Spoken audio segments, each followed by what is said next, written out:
you can't easily know it.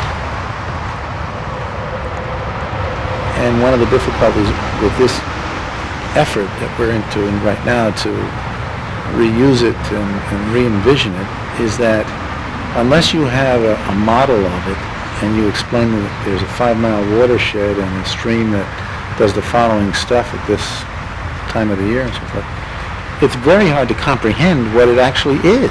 I mean, it goes under the highway system, it goes by the giant slag, and yet it comes out of this kind of wetland at the bottom of Frick Park in a valley. And I don't think most people really comprehend what it is. And it certainly is different than it was 100 years ago, 75 years ago. So one of the early problems is just to grasp it physically, aesthetically, intellectually, and explain what it is. And I don't think most people can do that easily. It had been a few years since slag had been dumped when I was first in, but I was absolutely amazed and just fascinated by it because it's like another planet. It doesn't look like the Earth.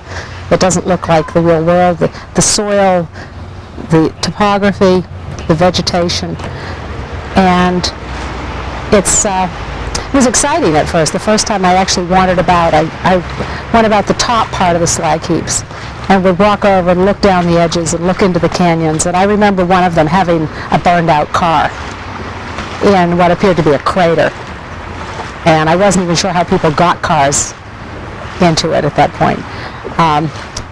And since then I've seen quite a few abandoned cars. I think that's stopped now.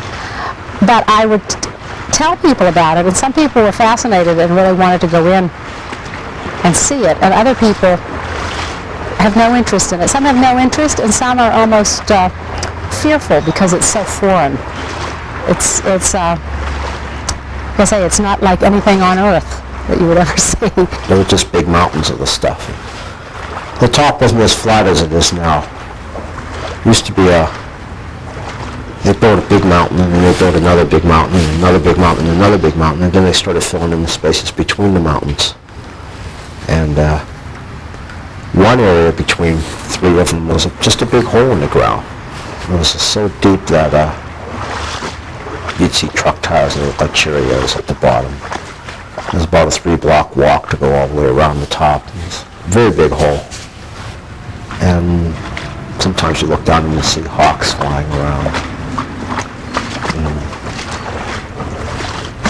Cars down there burnt out. Whenever a car was on fire down there, the fire department would come up and they'd look down at it and they'd write out a slip of paper and throw it down the hole and get back in the truck and drive away because it's too dangerous for them to go down and put it out, and it wasn't going to do any damage this time. They say they just drive away.